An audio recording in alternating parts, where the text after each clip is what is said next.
ప్రభునందు ప్రియమైన దేవుని బిడ్డలారా, దేవుని యొక్క మహా ఉచితమైన కృపచేత గడిచిన వారమంతా కాపాడబడి తిరిగి మరలా ఈ మంగళవారం నాడు దేవుని స్తుతించడానికి జీవవాక్య ధ్యానాల ద్వారా ఆయన వాక్యాన్ని ధ్యానించడానికి ఆయన చూపిన కృప కొరకే వందనాలు.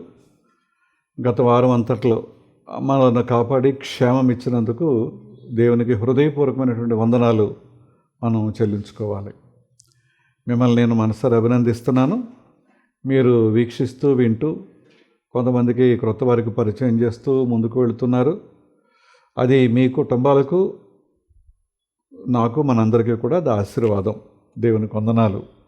ఈరోజు మన యొక్క ధ్యాన వాక్య భాగంగా 118వ కీర్తన 24వ వచనాన్ని ధ్యానం చేద్దాం. 118వ కీర్తన 24వ వచనం.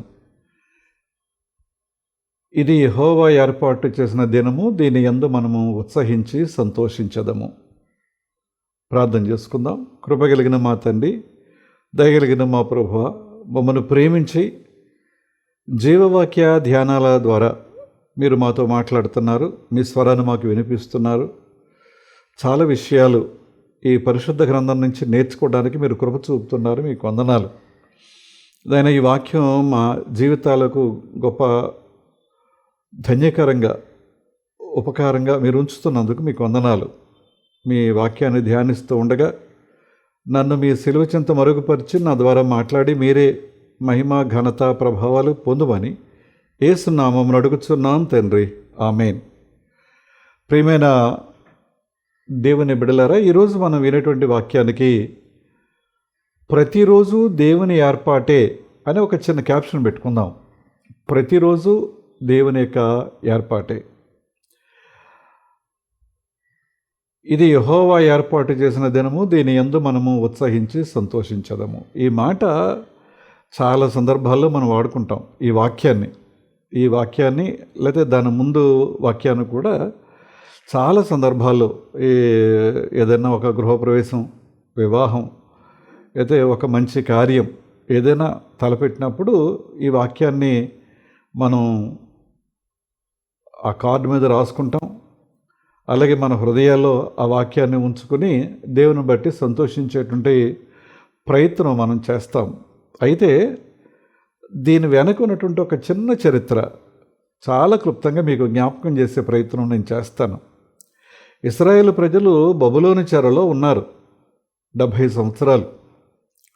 ఆ తర్వాత పారసీక రాజు అయినటువంటి కోరేషు అనుమతితో ముందుగా ఎజ్రా వచ్చి దేవాలయాన్ని శుభ్రం చేసి దేవాలయాన్ని ప్రతిష్ఠించి ఆ దొరికిన దుమ్ము ధూళిలో కూరుకుపోయి ఉన్నటువంటి ధర్మశాస్త్ర గ్రంథాన్ని వెలికి తీసి అది ఒక ఎత్తైన పీఠం మీద తాను నిలబడి చదవగా ప్రజలందరూ విని వారి జీవితాలను సరిచేసుకునేటువంటి ప్రయత్నం అక్కడ మనం చూస్తాం.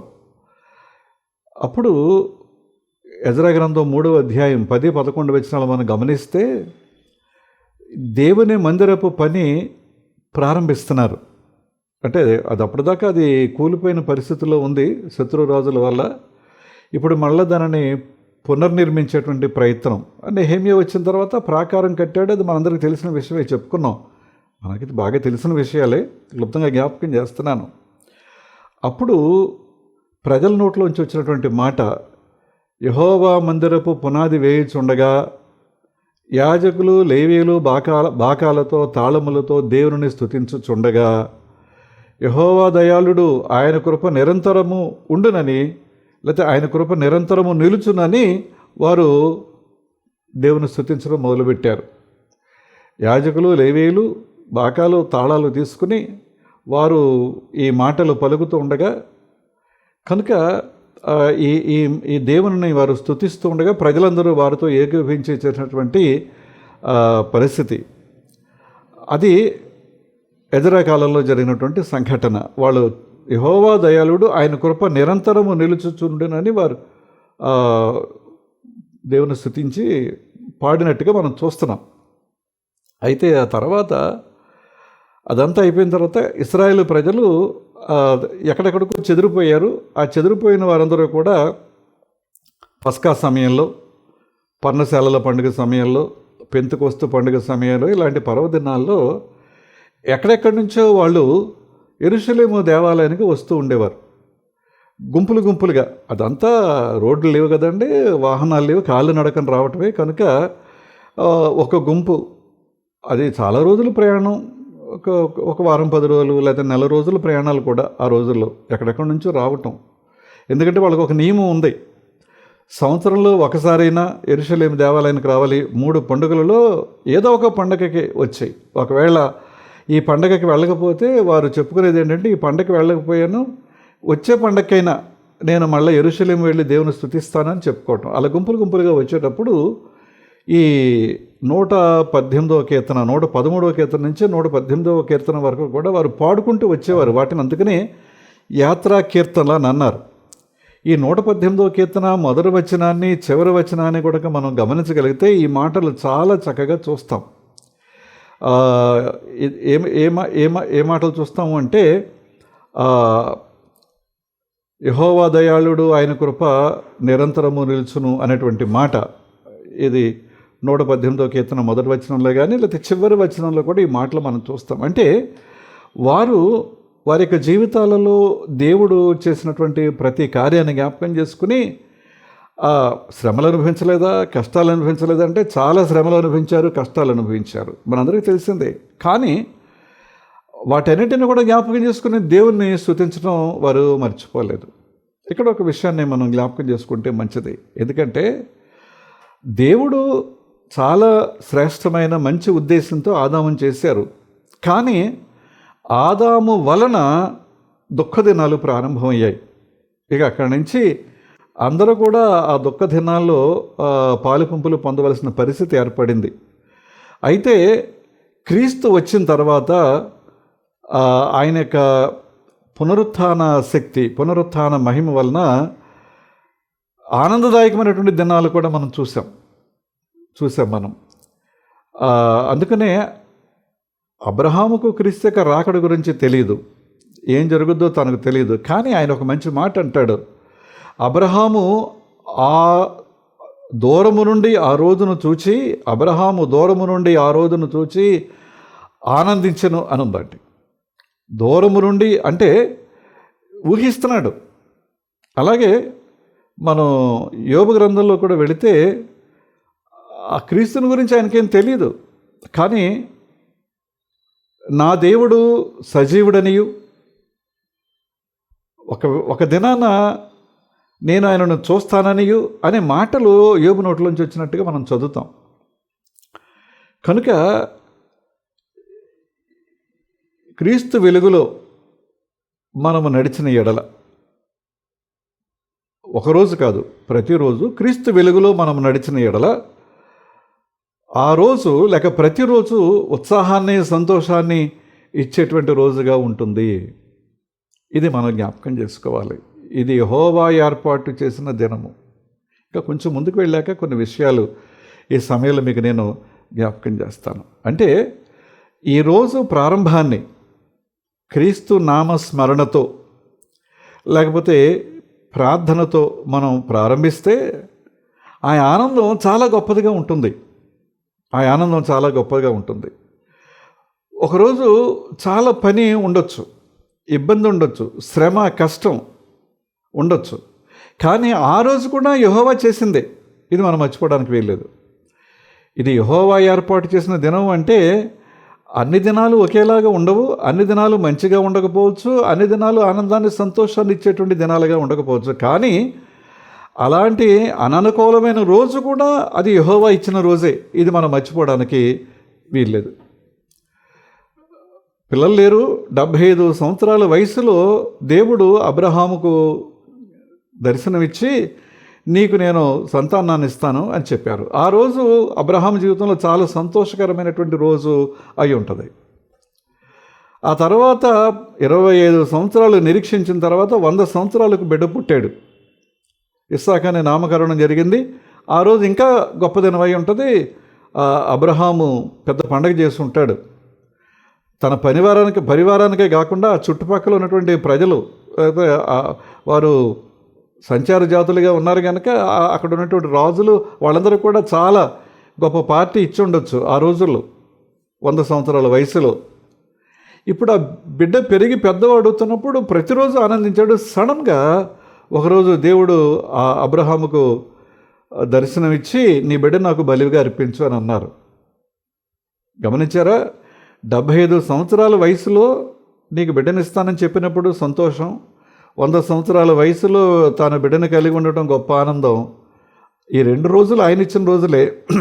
ఇప్పుడు నీ బిడ్డను నాకు బలిగా అర్పించు అని చెప్పిన రోజు కూడా ఆయన ఇచ్చిన రోజే.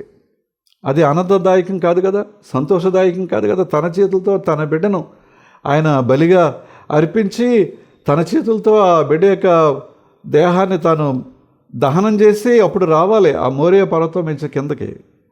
అక్కడ తాను ఇస్సాకు తప్ప ఎవరు లేరు. ఇప్పుడు ఇస్సాకును బలిచ్చిన తర్వాత ఒంటరి వాడవుతాడు. కనీసం ఓదార్చేవారు కానీ, ధైర్యపరిచేవారు కానీ, కొంచెం అండగా నిలబడేవారు కానీ ఎవరో లేరు అక్కడ. కానీ ఆ రోజు కూడా దేవుడిచ్చిందే. సిద్ధపడ్డాడు. దేవుని చేత ఆ బలి ఆపబడింది. పొదలో పొట్టేలను చూపించి వద్దు ఇస్సాకును ఏం చేయొద్దు, నువ్వు ఆ చిన్నవాని మీద కత్తి వేయకు అని చెప్పి పొదలో పొట్టేలు కనపడుతుంది కదా, దాన్ని తెచ్చి బలి ఇమ్మన్నాడు. ఆ రోజు కూడా దేవుడిచ్చింది. మీరు గమనిస్తున్నారు అనుకుంటున్నాను నేను చెప్పే మాటలు. అంచేత మనం ఏం పెట్టుకున్నాం చిన్న క్యాప్షను, ప్రతిరోజు దేవుని ఏర్పాటే, ప్రతిరోజు దేవుని ఏర్పాటే అనేటువంటి క్యాప్షన్తో. సూర్యోదయం చాలా ఆనందంగా ఉంటుంది కదండి, సూర్యోదయం చాలా ఆనందంగా ఉంటుంది. కానీ సూర్యాస్తమయం ఆనందంగా ఉండకపోవచ్చు. సూర్యాస్తమయం కొన్నిసార్లు కొంచెం ఇబ్బందికరంగా కూడా ఉండొచ్చు. ఒకవేళ ఒక వ్యక్తి అనారోగ్యంగా ఉన్నాడు అనుకోండి, పగలంతా బాగానే ఉంటాడు, రాత్రిపూట ఈ బలహీనత ఇంటెన్సిటీ పెరిగిపోతూ ఉంటుంది. వచ్చే హార్ట్ అటాక్స్ అన్నీ కూడా నైటే వస్తాయి. అలాగే బీపీ పెరిగిపోవటం నైటే జరుగుద్ది. ఇంకా చాలా ఆస్తమా నైట్ అసలు నిద్రపోనివ్వదు. ఇవన్నీ చూస్తాం మనం. కనుక సూర్యాస్తమయం, సూర్యోదయం రెండు ఆ రోజు ఆయన చేసినవే. అంటే ఆ ఒక్క రోజులో ఈ రెండు కూడా మనం అనుభవించాల్సిందే. అంటే ఇది దేవుని యొక్క ప్రణాళిక. ప్రతిరోజు ఆయన యొక్క ప్రణాళిక. మరొక రకంగా చెప్పుకోవాలంటే ప్రతిరోజు మన జీవితాలకు ఆ రోజు ఆయన మనకిచ్చినటువంటి బహుమానమే. మదర్ తెరెసా గురించి మనకు తెలుసు. అలాగే జాన్ వెస్లీ గారు ఇంగ్లాండ్ దేశాన్ని ప్రభువు కొరకు సంపాదించి ఇంగ్లాండ్ దేశం అంతటిని కూడా సువార్తీకరించినటువంటి మహానుభావుడు జాన్ వెస్లీ గారు. మదర్ తెరెసా, జాన్ వెస్లీ ఇద్దరు కూడా ఉదయం 5 గంటలకు మేల్కొనేవారటండి. 2 గంటలు ఖచ్చితంగా ప్రార్థించేవారట. 5 గంటలకు లేచి 7 వరకు ప్రార్థనలోనే ఉండేవారటండి ఇద్దరు కూడా. వారిని గురించి చదువుతున్నప్పుడు ఒకేలాంటి జీవన విధానం వారిలో మనం చూస్తాం. ఆ రోజు దేవుడు వారికి ఇచ్చిన రోజుగా వారు దేవుని స్తుతిస్తూ ఆరాధిస్తూ ఆ రోజు చేయబోయే పనుల కొరకు, గతంలో చేసిన పనుల కొరకు వందనాలు చెల్లిస్తూ ఆ రోజు చేయబోయే పనుల కొరకు వారు దేవుని యొక్క ప్రణాళిక వారి జీవితంలో అమలుపరచబడడం కొరకు వారు చేసే ప్రార్థన. కానీ కొన్నిసార్లు మన జీవితాల్లో 2 సార్లు బెడ్ కాఫీ తాగితే తప్ప ఆ రోజు ప్రారంభం కాని పరిస్థితులు కూడా మనం చూస్తాం. కనుక ఒకరోజు ఎలాగో ప్రారంభించాలి. కనుక ప్రతిరోజు ఉదయం మేల్కొనగానే లేవగానే దేవా మీకు వందనాలు, థ్యాంక్ యూ లార్డ్ అని చెప్పగలగాలి. ఎందుకంటే మన జీవితాల్లో మరో రోజు ఆయన ఇచ్చారు. రాత్రి నిద్రపోయిన తర్వాత మనకు తెలియదు ఏం జరుగుద్దో, ఏమవుతుందో కూడా మనకు తెలియదు. కనుక ఈరోజు నేను లేచాను, తిరిగి మళ్ళీ నాకు మెళుకు వచ్చింది, నేను లేచాను, నా రోజు నేను ప్రారంభిస్తున్నాను అని ఎప్పుడైతే నువ్వు గ్రహించావో, తెలుసుకున్నావో, హృదయపూర్వకంగా దేవునికి మన వందనాలు చెల్లించాలి. ఎందుకంటే ఆ రోజు సాయంకాలం వరకు బాగానే ఉంటారు, ఆ మరుసటి రోజు ఉదయాన్నే చూడలేని వారు చాలామంది ఉన్నారు. మనం చెప్పుకుంటాం రాత్రంతా పండుకునే వరకు బాగానే ఉన్నాం, ఉల్లాసంగా మాట్లాడారు, బోళ్ళని కబుర్లు అండి, అదండి ఇదండి, పొద్దున్నకేమో మేము అసలు ఎప్పుడు జరిగిందో కూడా ఊహించలేకపోయాం, మేము కూడా లేటుగా పడుకున్నామంటే మాటలు అవి అయ్యి ఉదయానికేమో ఇలా జరిగిపోయిందండి అని కొంచెం బాధగా, విచారంగా, దుఃఖంతో, కన్నీటితో చెప్పుకుంటూ ఉంటాం మనం. కనుక ఈరోజు ఆయన కృపను మనం అనుభవించడానికి ఈరోజు ఆయన మనకు ఒక బహుమానంగా ఇచ్చారు కనుక తప్పకుండా, అందుకనే ఆయన ఏమంటాడంటే, ఎవరైతే ఆయన యొక్క సన్నిధిలో ఇలాగో కృతజ్ఞతలు చెల్లిస్తూ ఆ రోజును ఆయనకు వందనాలు చెల్లిస్తూ ఆ రోజును ఎవరైతే ప్రారంభిస్తారో వారి విషయంలో ఆయన ఎలా ఉంటాడంటాడంటే, హోషేయ గ్రంథం 14వ అధ్యాయం 5వ వచనం చూస్తే, హోషేయ 14:5 చూస్తే, చెట్టునకు మంచు ఉన్నట్టు నేను అతనికి ఉందును, తామర పుష్పము పెరుగునట్లు అతడు అభివృద్ధి నొందును, లెబానోను పర్వతము దాని వేళ్ళు తొన్ననట్లు వారు తమ వేళ్ళు తొండుదురు. చూడండి, చెట్టునకు మంచు ఉన్నట్టు, తామర పుష్పము పెరిగినట్లు, లెబానోను పర్వతం ఎలాగైతే స్థిరంగా ఉంటుందో, సునామీలు రావచ్చు, భూకంపాలు రావచ్చు, తుఫాన్లు రావచ్చు, ఇంకేదైనా రావచ్చు, కానీ ఆ పర్వతాన్ని కదల్చగలిగే వారు ఎవరూ లేరు. అలాగూ నేను వారికి ఉంటాను ఎవరైతే ఆయన ఎడల కృతజ్ఞతా భావంతో. అంచేత ప్రతిరోజు దేవుని యొక్క ఏర్పాటు, ప్రతిరోజు దేవుని యొక్క ఏర్పాటు అని మనం గమనించి దేవునికి స్తుతులు చెల్లించేటువంటి బిడ్డలుగా ఉండాలి. యేసు ప్రభువుని సిలువ వేశారు, సమాధి చేశారు. అక్కడ శుక్రవారం సాయంకాలం 6 గంటల నుంచి వారికి సబ్బాతు దినం, విశ్రాంతి దినం ప్రారంభమైంది. శనివారం సాయంకాలానికి 6 గంటలకి సబ్బాతు దినం అయిపోతుంది. యోహాను గారికి తల్లిని అప్పగించారు. మరి ఆయన తల్లిని తీసుకుని తన ఇంటికి వెళ్ళి ఉండాలి, మరియమ్మ గారిని తీసుకుని. మిగతా శిష్యులు ఏమయ్యారో మనకు తెలియదు, చెల్లాచెదురైపోయారు.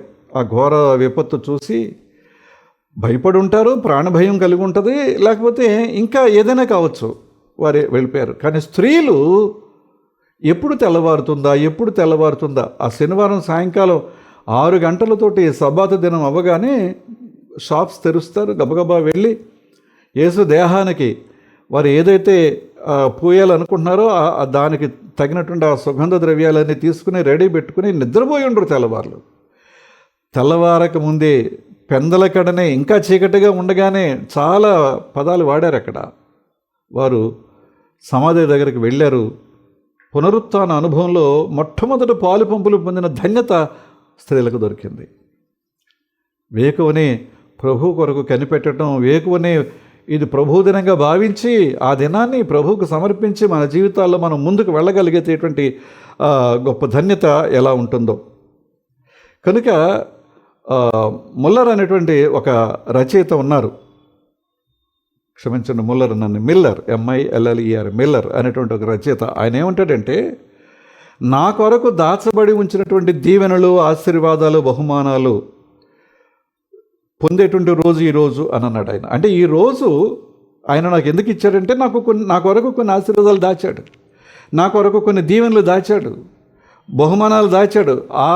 ఆ దీవెనలు, ఆశీర్వాదాలు, బహుమానాలు పొందగలిగే రోజు ఈరోజు. కనుక ఈ రోజు కొరకు నేను దేవునికి వందనాలు చెల్లించాలి అని అన్నారు. మదర్ తెరీసా చెప్పిన మాట ఏంటంటే, ప్రార్థన లేకుండా ఒక్కరోజు కూడా నువ్వు ప్రారంభించొద్దు, ఒక్కరోజు కూడా గడపొద్దు. ప్రార్థన అవసరం ఈరోజు ఉంది అని నువ్వు గుర్తుంచుకో.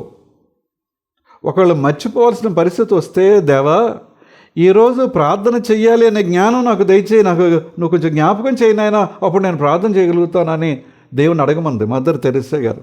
అప్పుడే రెండోసారి మదర్ తెరీసా గురించి మీకు నేను చెప్పాల్సిన పరిస్థితి తల ఎత్తింది. ఇది యెహోవా ఏర్పాటు చేసిన దినము అని ఆ 118వ కీర్తన 24వ వచనం మనం చదువుకున్నాం కదండి మూలవాక్యంగా. ఇది యెహోవా ఏర్పాటు చేసిన దినము, దీని యందు మనము ఉత్సహించి సంతోషించదము అని చెప్పుకున్నాం కదండి. ఒరిజినల్ హీబ్రూ టెక్స్ట్లో మనం గమనిస్తే ఈరోజు దేవుడు పనిచేసే రోజు అని ఉంటుంది ఆ ఒరిజినల్ మీనింగ్. ఇది యెహోవా ఏర్పాటు చేసిన దినం అని హీబ్రూలోంచి ట్రాన్స్లేట్ అయ్యి ఇంగ్లీష్లోంచి ట్రాన్స్లేట్ అయ్యి తెలుగులోకి, ఇలాగే చాలా భాషల్లో ట్రాన్స్లేట్ అయ్యేటప్పటికి కొంచెం చిన్న మార్పు జరిగింది. కానీ ఒరిజినల్ ఆ మీనింగ్ చూస్తే ఆ మాటకు ఒరిజినల్ మీనింగ్ ఏం చెప్పుద్దంటే, ఈరోజు దేవుడు పనిచేసే రోజు. ఈరోజు దేవుడు పనిచేసే రోజు కనుక, దేవుడు పనిచేసే రోజు ఎలా ఉంటుందండి? మనం పనిచేసే రోజులు కొన్నిసార్లు అర్థవంతంగా ఉండొచ్చు, కొన్నిసార్లు అర్థహీనంగా ఉండొచ్చు, కొన్నిసార్లు అవి కష్టతరంగా బాధ్యతాయుతంగా ఉండొచ్చు, కొన్నిసార్లు అసలు బాధ్యత లేకోకుండా కాలక్షేపంగా ఊసిపోక గడిపేటువంటి రోజులకు కూడా ఉండొచ్చు. కానీ దేవుని రోజు అలా ఉండదు కదండి. కనుక ఈరోజు దేవుడు పనిచేసే రోజు మన జీవితాలలో, నా జీవితంలో ఈరోజు నా దేవుడు పనిచేసేటువంటి రోజు. మీరు గమనించండి, ఇశ్రాయేలు ప్రజలు పస్కా పండుగను ఆచరిస్తున్నారు. అది విడుదలను జ్ఞాపకం చేసుకున్నటువంటి రోజు. అలాగే ప్రభు యొక్క జన్మదినాన్ని జ్ఞాపకం చేసుకుంటున్నారు క్రైస్తవులు. ఆ జన్మదినం ఏంటంటే గొప్ప దేవుడు బాలుడిగా అవతరించిన రోజు. అలాగే పునరుత్థాన పండుగను జ్ఞాపకం చేసుకుంటున్నాం మనం. మళ్ళీ ఒకసారి జ్ఞాపకం చేసుకుంటే అదేంటంటే మనలను పరమునకు చేర్చేటువంటి రోజు అది. పునరుత్థానం తర్వాత ప్రభు ఆరోహణమై వెళ్ళారు. పునరుత్థానుభవంలో ఎవరైతే నమ్మకం ఉంచి పాలిభాగస్తులుగా ఉంటారో ఒక దినాన ఆయన వారిని పరలోకానికి తీసుకువెళ్తారు. ప్రతిరోజు ప్రతిరోజు ప్రతిరోజు. కనుక జర్మన్ థియోలోజియన్ డిట్రిచ్ బోన్హాఫర్ గారు, కొద్దిమంది ఆయన పేరు వినే ఉంటారు. ఆ బోన్హాఫర్ గారు చెప్పిన మాట ఏంటంటే ప్రతిరోజు చీకటిని పారద్రోలే రోజు. ఆ రాత్రంతా చీకటే కదండి. ప్రతిరోజు చీకటిని పారద్రోలే రోజు. కనుక క్రీస్తు నుండి లేక క్రీస్తు వెలుగులో ఆ రోజు మనకి విశ్రాంతినిస్తుంది. అలాగే మన జీవితాల్ని పరిశుభ్రపరుస్తుంది. మనలో ఉండేటువంటి యాంగ్జైటీస్ ఉంటాయండి. ఇలాగవుతుందా, అలాగవుతుందా, ఏమవుతుంది, ఏం చేస్తాను, ఏం జరుగుద్ది, ఇలాంటి యాంగ్జైటీస్, వీటన్నిటిని కూడా పారద్రోలే రోజు ఈ ప్రతిరోజు అని ఆయన చాలా చక్కగా చెప్పారు. అందుచేత ఇది యెహోవా ఏర్పాటు చేసిన దినం. కనుక ఈరోజు మనం గడుపుతున్నామంటే ఆ రోజు మన జీవితాల్లో, నేను ఇందా చెప్పాను కదండి, ఇస్సాకును గురించి వాగ్దానం మంచి రోజే, బిడ్డ పుట్టినరోజు మంచి రోజే, కానీ బలిగా అర్పించమన్న రోజు అబ్రహాం జీవితంలో అది మంచి రోజు కాకపోవచ్చు అని అనుకునవచ్చు. కానీ అది కూడా యెహోవా ఏర్పాటు చేసిన నిజమే, యెహోవా ఏర్పాటు చేసిన దినమే. ఇది మనం మర్చిపోవడానికి వీల్లేదు. కనుక దేవునికి ఆశీర్వాదాలు, దీవెనలు మనం పొందాలి అంటే యెహోషువ ఇశ్రాయేలు ప్రజలకు ఇచ్చిన హెచ్చరిక ఒకటి తప్పకుండా మనం జ్ఞాపకం చేసుకోవాలి. అదేంటంటే యెహోషువ గ్రంథం 3వ అధ్యాయం 5వ వచనంలో ఏమంటాడంటే, మరియు యెహోషువ ప్రజలతో చెప్తున్నాడు, రేపు యెహోవా మీ మధ్య అద్భుత కార్యములు చేయును గనుక మిమ్మల్ని మీరు పరిశుద్ధపరుచుకోనండి. ఎప్పుడు? రేపు ఆయన చేయబోతున్నారు. కనుక ఈరోజు మనం చేయాల్సిన పని ఏంటంటే మనల్ని మనం పరిశుద్ధపరచుకోవాలి. ఎందుకంటే రేపు మన జీవితాల్లో ఒక అద్భుత కార్యం, ఈరోజు మన జీవితాల్లో ఒక అద్భుత కార్యాన్ని, దేవుడు చేసే గొప్ప కార్యాన్ని మనం అనుభవించాలంటే నిన్నటి దినమే మనల్ని మనం సరి చేసుకోవాలి, నిన్నటి దినమే మనల్ని మనం పరిశుద్ధపరచుకోవాలి. యెహోషువ ఎంత చక్కగా చెప్పారు. అంచేత ఈరోజు దీవెనలు మనం పొందాలి అంటే నిన్నటి దినం సిద్ధపడాలి, రేపు ఆశీర్వాదాల కొరకు ఈరోజు సిద్ధపడాలి. అంచేత ఈరోజు ప్రారంభాన్ని దేవునికి కృతజ్ఞతలు చెల్లిస్తూ, స్తుతులు చెల్లిస్తూ, ఆయనను ఆరాధిస్తూ ఈరోజు ప్రారంభాన్ని కనుక మనం ప్రారంభించగలిగితే ఈ రోజంతా కూడా, ఈ దినమంతా కూడా మన జీవితాలు దీవెనకరంగా ఉంటుంది. అదే మరుసటి రోజుకి మనం పొందబోయే ఆశీర్వాదాలకు, దీవెనలకు మనల్ని సిద్ధపరుస్తుంది అనేటువంటి విషయాన్ని జ్ఞాపకం చేసుకోవాలి. 77వ కీర్తన 4వ వచనం చూస్తే, 77వ కీర్తన 4వ వచనం, ఆశ్చర్య కార్యములు జరిగించు దేవుడవు నీవే. భక్తుడు చెప్తున్నాడు, ఆశ్చర్య కార్యములు జరిగించు దేవుడవు నీవే, జనములలో నీ శక్తిని నీవు ప్రత్యక్ష పరుచుకొని ఉన్నావు. ఒకసారి వెనక్కి తిరిగి చూద్దామండి. ఎన్ని ఆశ్చర్యకార్యాలండి. 400 సంవత్సరాల ఐగుప్తులో వారు బానిసలుగా బ్రతికితే ఎర్ర సముద్రాన్ని పాయలుగా చీల్చి వాళ్ళని అవతల ఒడ్డుకు చేర్చాడు. ఫరో తన సైన్యాన్ని పంపించాడు, గొప్ప గొప్ప రథాలతో, గుర్రాలతో, కాల్బలంతో ఇశ్రాయేలు ప్రజల్ని మళ్ళీ వెనక్కి తీసుకెళ్ళాలి. ఎందుకంటే వాళ్ళకి వీళ్ళు వెళ్ళిపోతే అక్కడ వెట్టి చాకరీ చేసేవాళ్ళు ఎవరు లేరు కనుక వాళ్ళు కొంచెం భయపడ్డారు, ఆందోళన పడ్డారు. ముందు నొయ్యి వెనక గొయ్యిగా ఉందని మోషే మీద కొంచెం వారు సనగటం కొనగటం మనం చూస్తాం. కానీ జ్ఞాపకం చేసుకుందాం, ఎంత అద్భుతం. ఓకే, ఎర్ర సముద్రాన్ని దాటారు. ఫరో సైన్యం ఆ ఎర్ర సముద్రంలో వారు మునిగి చనిపోయారు. దాటిన తర్వాత వారు ఏమైనా వ్యవసాయం చేశారా? తోటలు పండించారా? 40 సంవత్సరాలు ప్రతిరోజు మన్నా అనేటువంటి దేవదూతల ఆహారంతో దేవుడు వారిని పోషించాడు.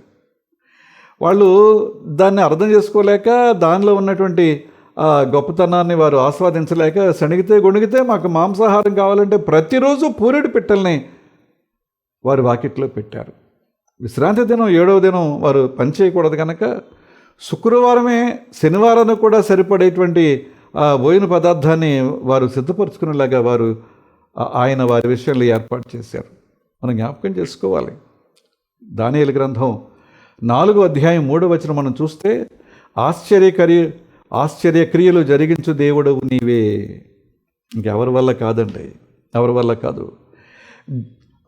క్షమించండి, ఆయన సూచక క్రియలు, దానియేలు 4:3, ఆయన సూచక క్రియలు ఎంతో బ్రహ్మాండమైనవి. ఇంత అంతాన్ని వర్ణించడానికి వీల్లేదు. అసలు ఊహకందని, మనుష్య మేధస్సుకు అందనటువంటి క్రియలు ఆయన చేస్తూ వచ్చారు. అందుకని ఏమంటాడంటే ఆయన సూచక క్రియలు ఎంతో బ్రహ్మాండమైనవి, ఆయన అద్భుతములు ఎంతో ఘనమైనవి. చూడండి, సూచక్రియలు బ్రహ్మాండం, అద్భుతాలు ఘనం. ఆయన రాజ్యము శాశ్వత రాజ్యము, ఆయన ఆధిపత్యము తరతరములు నిలుచుచున్నది. ఎంతమంది బయలుదేరారండి? మొదటి శతాబ్దంలోనే ఈ క్రైస్తవ్యాన్ని రూపుమాపాలి అనుకున్నటువంటి మేధావులు బయలుదేరారు. అందులో సౌలు గురించి మనందరికీ తెలుసు. ఎవరైతే ఈ మార్గంలో వెళుతున్నారో, క్రీస్తు మార్గంలో వెళుతున్నారో వాళ్ళందరినీ కూడా సమూల నాశనం చేసి యోధామత పరిరక్షకుడును నేను అని అనుకున్నాడు. ఇక అక్కడి నుంచి మొదటి శతాబ్దం 2, 3, 4 శతాబ్దాల వరకు కూడా క్రైస్తవుల మీద జరిగిన దాడులు, హింసలు ఎంత భయంకరం అండి. దేవుని యొక్క మహాకృప చేత హెలెనా తల్లిగారు, ఆవిడ ప్రభుని నమ్ముకుంది. ఆవిడ కుమారుడు కాన్స్టాంటైన్ చక్రవర్తి కాన్స్టాంటినోపుల్ని ఆయన రాజధానిగా చేసుకుని పరిపాలన చేస్తూ తల్లిగారిని బట్టి ఆయన ప్రభుని తెలుసుకుంటే అక్కడి నుంచి కొంచెం క్రైస్తవులకి స్వేచ్ఛ రావడం ప్రారంభించింది. ఆ హెలెనా తల్లిగారు 400 దేవాలయాలు, క్రీస్తు అడుగుడిన ప్రతి ప్రదేశాన్ని కూడా ఒక ఉత్తమమైన ప్రదేశంగా ఆవిడ గమనించి ఎంచి ప్రత్యేకపరిచి 400 దేవాలయాలు నిర్మించింది. ఇవాళకి ఇంకా కూడా యెరూషలేము వెళ్ళి మనం చూసేటువంటి దేవాలయాలు ఎక్కువ భాగం హెలెనా అమ్మగారు నిర్మించినటువంటి కట్టడాలే. మనం జ్ఞాపకం చేసుకుందాం. కనుక ఆయన సూచక క్రియలు ఎంతో బ్రహ్మాండమైనవి, ఆయన అద్భుతములు ఎంతో ఘనమైనవి. ఆయన రాజ్యము శాశ్వత రాజ్యము. రూపుమాపాలని చాలామంది ప్రయత్నం చేశారు.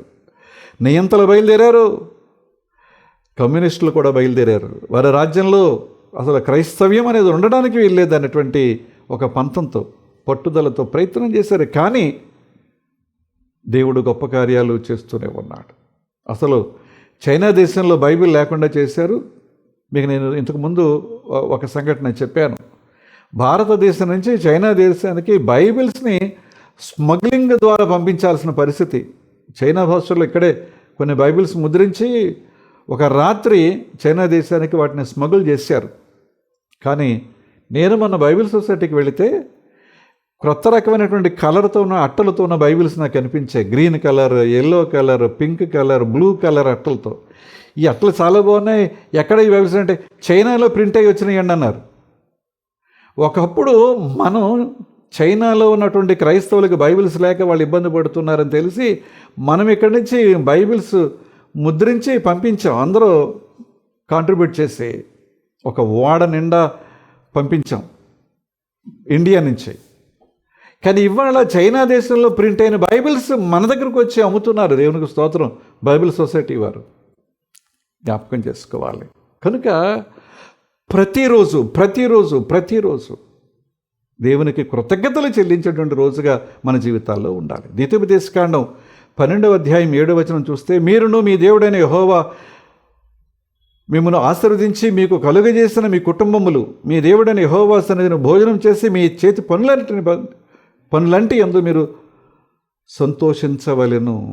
ప్రతిరోజు మనల్ని ఆశీర్వదించి మనకు దయచేసిన కుటుంబాలను బట్టి, మనకు అనుగ్రహించిన భోజనాన్ని బట్టి, మనకు అనుగ్రహించిన వసతి సౌకర్యాలను బట్టి, మనం అనుభవించే ప్రతి ఈవిని బట్టి కూడా దేవునికి కృతజ్ఞతలు చెల్లించాలి ప్రతిరోజు. దేవుని బిడ్డలారా, మంచిగా ఉన్నప్పుడు బాగానే ఉంటుంది. కానీ కష్టం ఎదురైనప్పుడు ఆ నిరాశలో, నిస్పృహలో కొన్నిసార్లు దేవుని నామాన్ని కించపరిచే ఆలోచనలు, దేవుని నామాన్ని కించపరిచే మాటలు మన నోట్లోకి వచ్చేటువంటి ప్రమాదం ఉంది. అప్పుడప్పుడు మనం కూడా ఆ మాటలు పలుకుతూ ఉంటాం. దేవుడు ఎందుకు నాకు ఇంత కష్టం పెట్టాడు, ఆ కష్టపెట్టిన రోజు కూడా అది యెహోవా చేసిన రోజే. ఎందుకు పెట్టుంటాడు? మనల్ని శోధించాలని కాదు, ఆయన మనల్ని పరీక్షించడం కోసం, పరీక్షించి విజయపథంలో మనల్ని నడిపించాలనేటువంటి గొప్ప ఉద్దేశంతో ఆయన ఆ రోజు ఆ శ్రమ, ఆ కష్టాన్ని, కొన్నిసార్లు దుఃఖం కూడా నేను ఒప్పుకుంటున్నాను, ఇది మనం మర్చిపోవడానికి వీల్లేదు. అందుకనే 5వ కీర్తన 11వ వచనంలో ఏమంటాడంటే, నిన్ను ఆశ్రయించు వారందరూ సంతోషించుదురు. ఎవరైతే ఆయనను ఆశ్రయిస్తారో, నమ్ముతారో, విశ్వసిస్తారో, ఆయన మీద ఆధారపడతారో వారందరూ కూడా సంతోషిస్తారు. నీవే వారిని కాపాడదు. ఎవరైతే ఆయనను ఆశ్రయిస్తారో వారిని కాపాడుతాడు ఆయన. గనుక వారు నిత్యము ఆనందధ్వని చేయుదురు.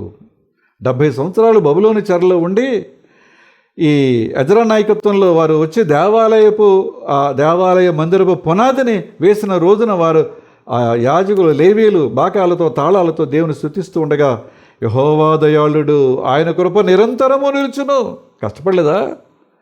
కుటుంబాలు ఏమైనా తెలియదు, ఆస్తిపాస్తులు ఏమైనా తెలియదు, వాళ్ళ ఇల్లు వాకిళ్ళు ఏమైనా తెలియదు, బానిసలుగా 70 సంవత్సరాలు బ్రతికారు.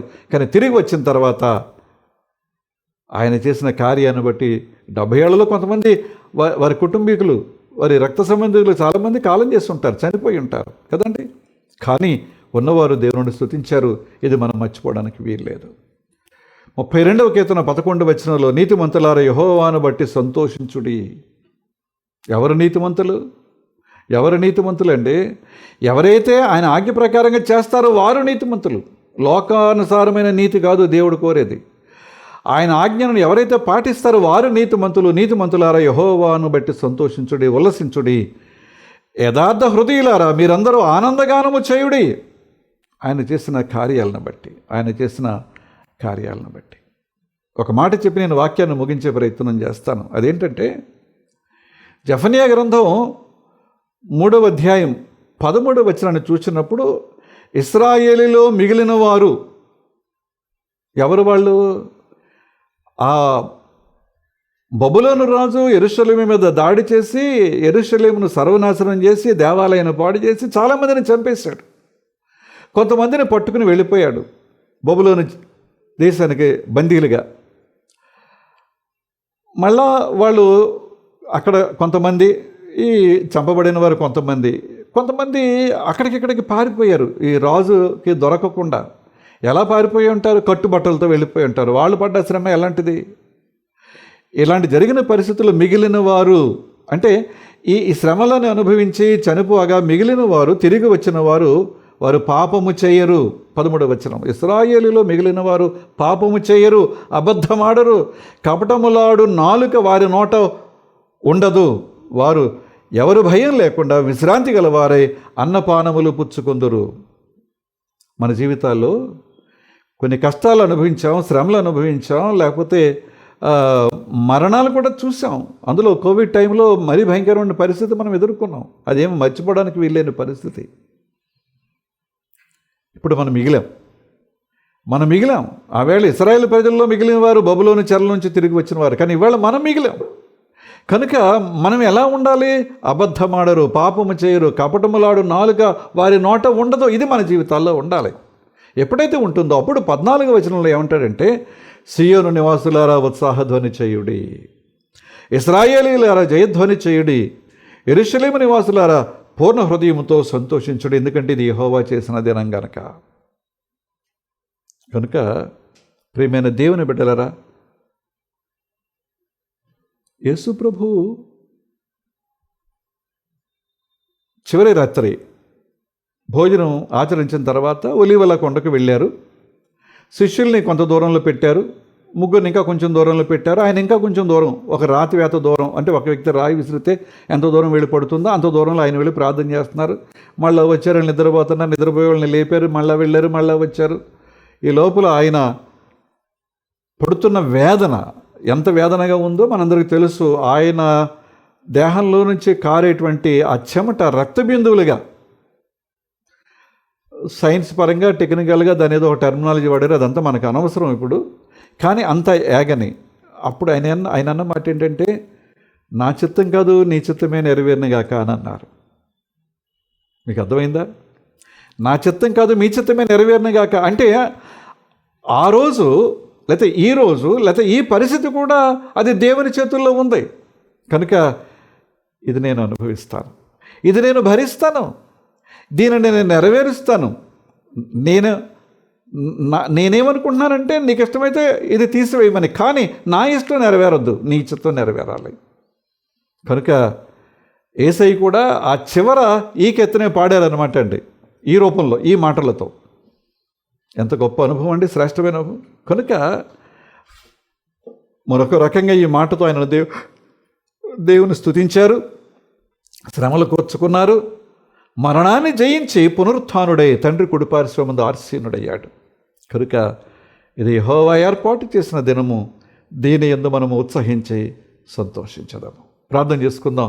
కృపగలిగిన మా తండ్రి, దయగలిగిన మా ప్రభువా, జీవవాక్య ధ్యానాల పక్షంగా మీకు వందనాలు. మీరు మాతో మాట్లాడుతున్నందుకు మీకు వందనాలు, హృదయపూర్వకమైన వందనాలు. మీ స్వరాన్ని మాకు వినిపించి మా జీవితంలో మీరు ఇచ్చే ప్రతిరోజు అది మీరిచ్చిన రోజే. అందులో కొన్నిసార్లు మంచి, కొన్నిసార్లు అది దానికి వ్యతిరేకంగా, కొన్నిసార్లు ఆనందం, కొన్నిసార్లు దానికి వ్యతిరేకంగా, కొన్నిసార్లు ఇలాంటి అనుకూలమైన పరిస్థితులు ఎన్నో చూస్తుంటాం. కానీ ప్రతిరోజు మీరు మా జీవితాల్లో మీరు ఇచ్చిందే. కనుక ఆ ప్రతి దినపు ప్రారంభం నేను స్తుతించే బిడ్డలుగా, ఆరాధించే బిడ్డలుగా, ప్రతి సాయంకాలం మీరు చేసిన కార్యాల కొరకు మీకు వందనాలు చెల్లించేటువంటి బిడ్డలుగా, అది శ్రమైనా కష్టమైనా సరే. అలాగే ఈరోజు మమ్మల్ని మేము పరిశుద్ధపరచుకుంటే నీ వాక్య ప్రకారంగా, నీ వాక్యాన్ని అనుసరించి, నీ వాక్యం ద్వారా రేపటి దినం పొందబోయే దీవెనలకు మేము అర్హులుగా ఉంటాం కనుక మమ్మల్ని మేము సరి చేసుకోవడానికి సహాయం చేయమని, కృప చూపించమని. ఇగో తండ్రి, వింటున్న వీక్షిస్తున్న మా ప్రియ కుటుంబాలన్నింటిని కూడా దీవించండి, బిడ్డలను ఆశీర్వదించండి. ఇగో నాయన, బిడ్డలు కొంతమంది పరీక్షలు వ్రాశారు, కొంతమంది రాస్తున్నారు, ఇంకా కొంతమంది వ్రాయిపోతున్నారు నాయన, వారి క్లాసెస్ని బట్టి. వ్రాసిన వారికి మంచి ఫలితాలు, వ్రాస్తున్న వారికి చక్కని నడిపింపు, వ్రాయబోయే వారికి మంచి సిద్ధపాటు దయచేయండి. యవన బిడ్డలను కనికరించండి నాయన. మరి యవన కాలపు అవసరాలు, వివాహం, ఉద్యోగం, అవి మీ చేతుల్లో ఉన్నాయి, మీరు ఇవ్వాలి, వారు పొందాలి, సహాయం చేయి. అలాగే విదేశాల్లో ఉండే కుటుంబాలను కూడా దీవించు, బిడ్డలను ఆశీర్వదించు, వారికి చదువులు, ఉద్యోగాలు, వారికి కుటుంబ జీవితంలో తోడుగా ఉండి నడిపించమని ప్రార్థన చేస్తున్నాను తండ్రి. అలాగే ఇగో మరి మా రాష్ట్రంలో ఎన్నికలు జరగబోతున్నాయి, దేశమంతా కూడా ఎంపీ ఎలక్షన్స్ జరగబోతున్నాయి తండ్రి. ఎవరు ఈ దేశాన్ని, మా రాష్ట్రాన్ని మంచి పరిపాలనతో అలరింపగలరు, ఎవరు నీ నామానికి ఇబ్బంది కలిగించకుండా ఈ దేశాన్ని పరిపాలించగలరు, అలాంటి నాయకత్వాన్ని మాకు దయచేయండి, అలాంటి అధికారులు మాకు దయచేయండి నాయన.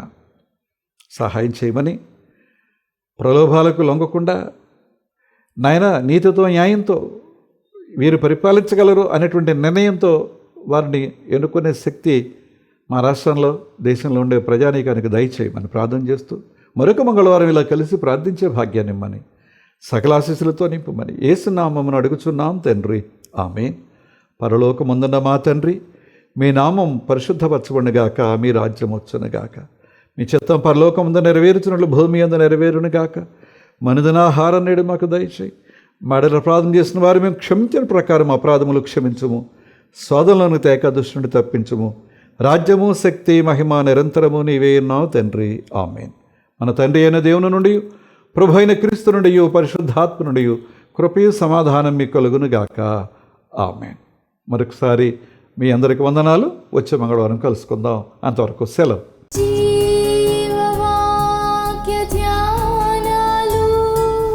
యేసు ప్రభుని బోధలో